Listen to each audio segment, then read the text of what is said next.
Hi, welcome to Full Moon Film Buff, episode 32. We're going to talk about Werewolf from 1995. I watched the Rift Tracks version of this with friends. I had not seen this before.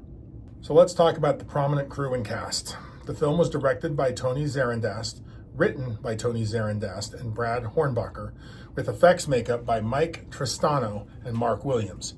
Tony Zarandast was an Iranian-American film producer, director, and actor.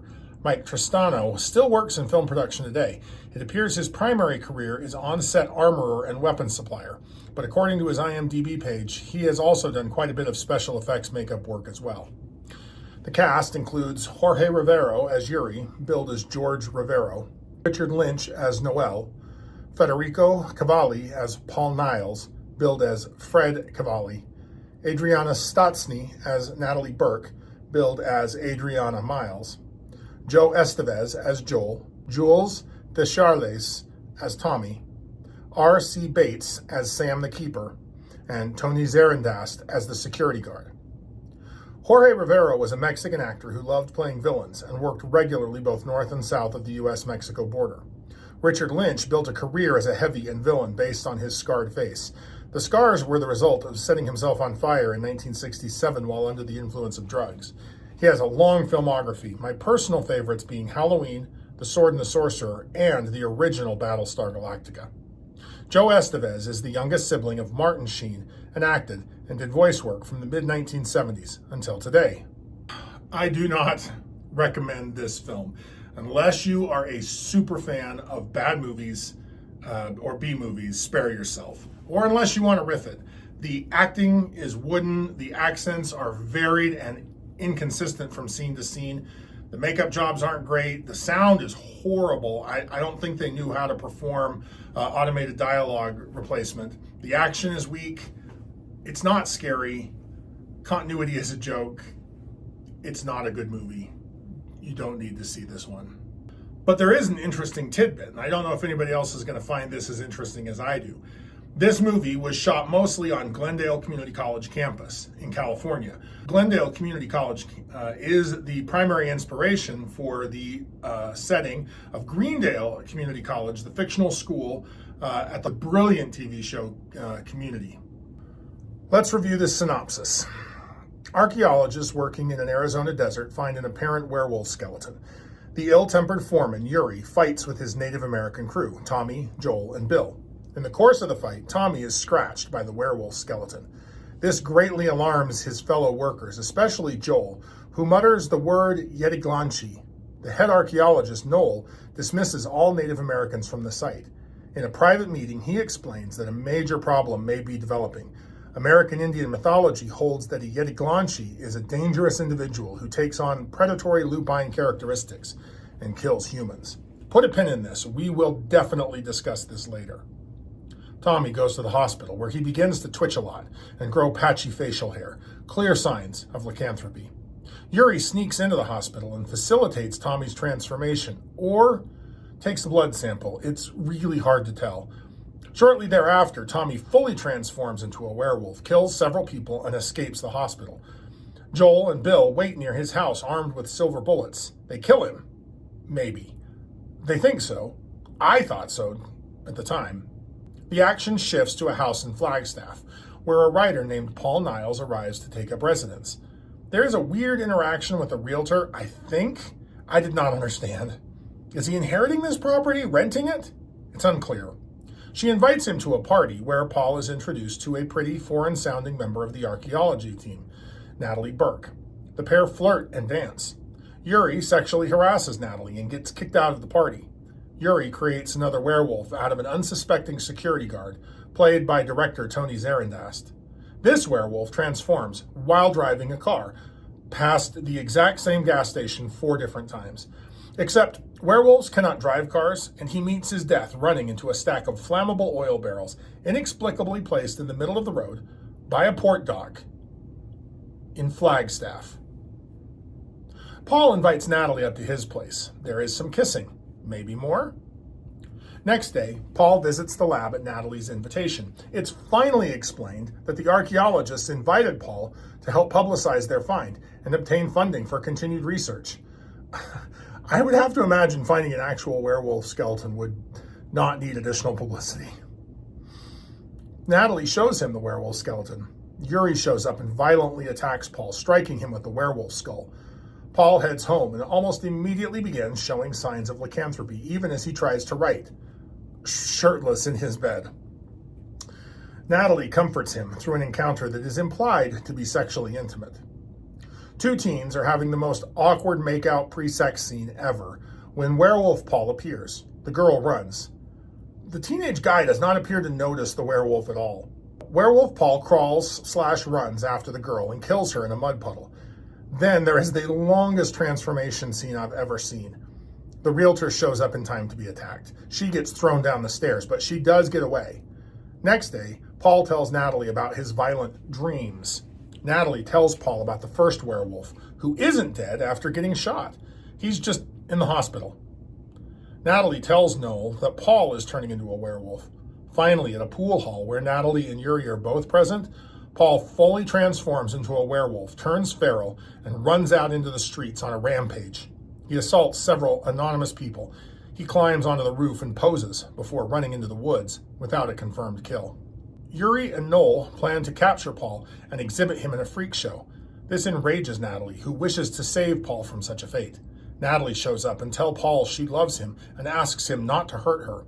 A chase scene ensues in which Yuri attempts to follow Paul into the desert brush, but Paul locates Yuri and violently kills him. Natalie arrives on the scene later, sees Yuri's dead body, and returns to Paul's apartment. In a twist ending, Paul takes Natalie by the hand romantically, and it is slowly revealed that both of them are now werewolves. I wish the transformation was better. I really do. There are two major problems with the transformation. First, the makeup looks are not consistent. There are easily 4 different looks for the werewolf in this movie with no explanation for why they're different. One of them, none of them look good. None of them are good looks. One looks like it's just a rigid plastic mask with no articulation at all that's used on close-ups. The next is a nose application that doesn't make the face look like a wolf at all.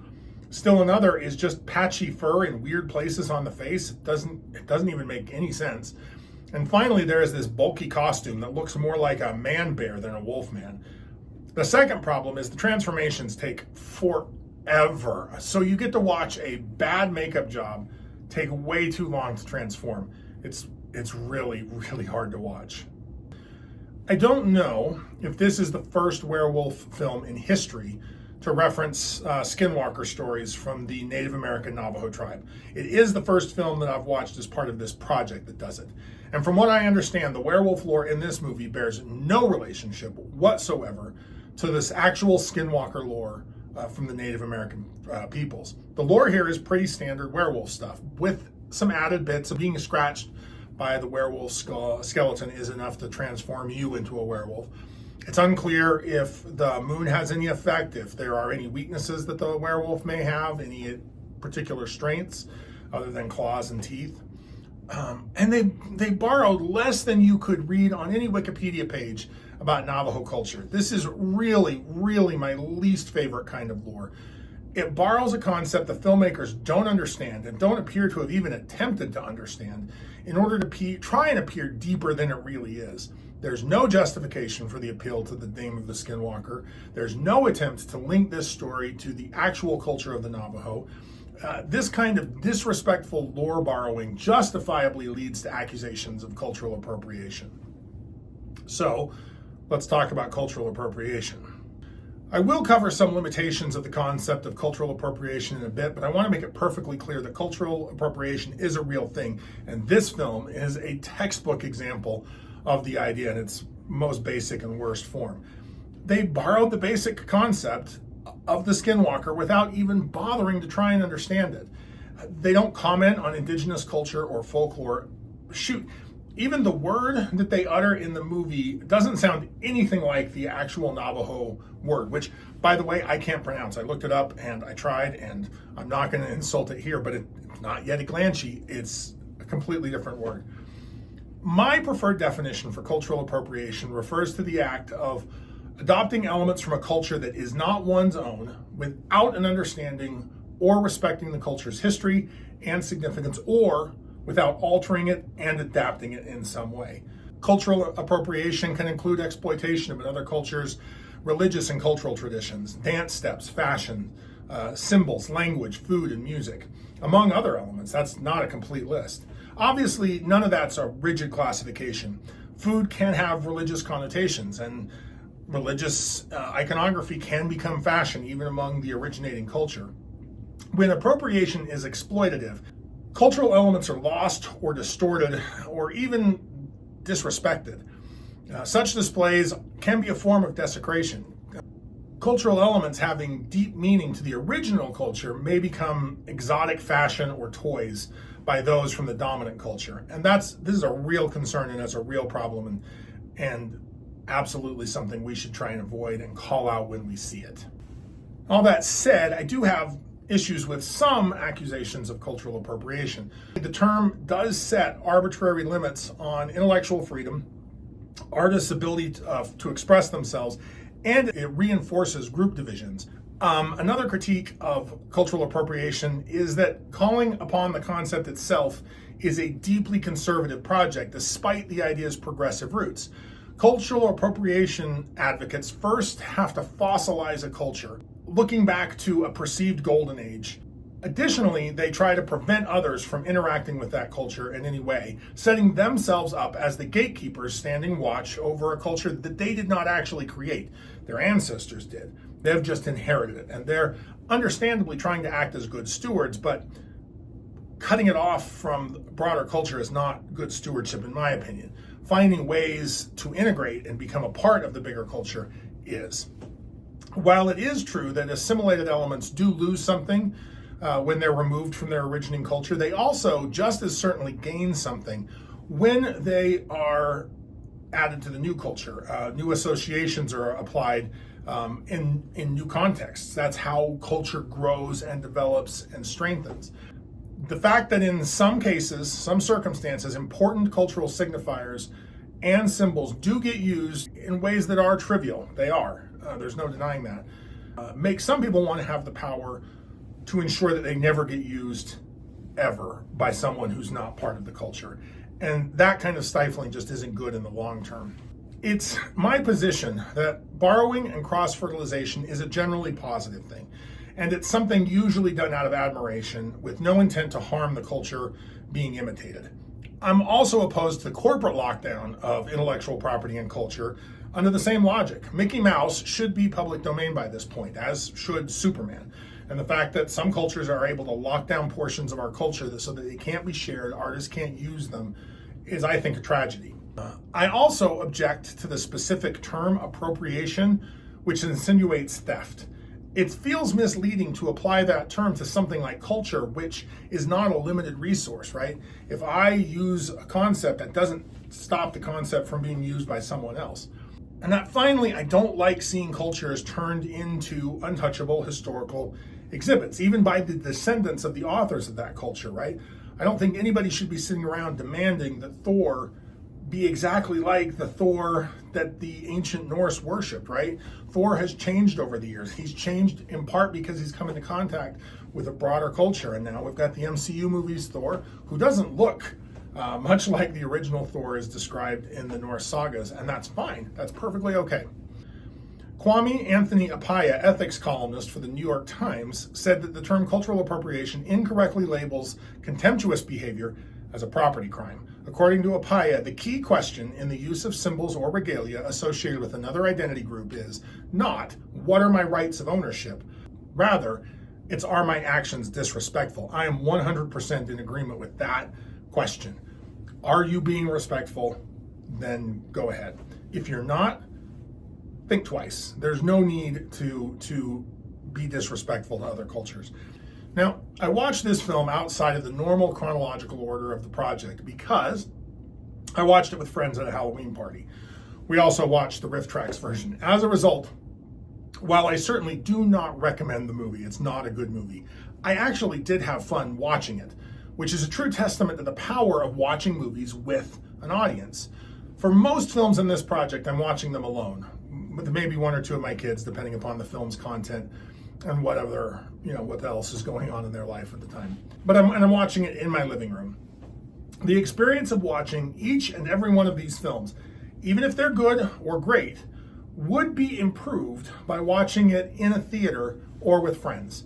Not because the movie itself gets better, the movie's the same, but because feeling the reactions of the crowd, sharing in those reactions, even if they're not the reactions that the filmmaker intended or was hoping for, is a powerful experience.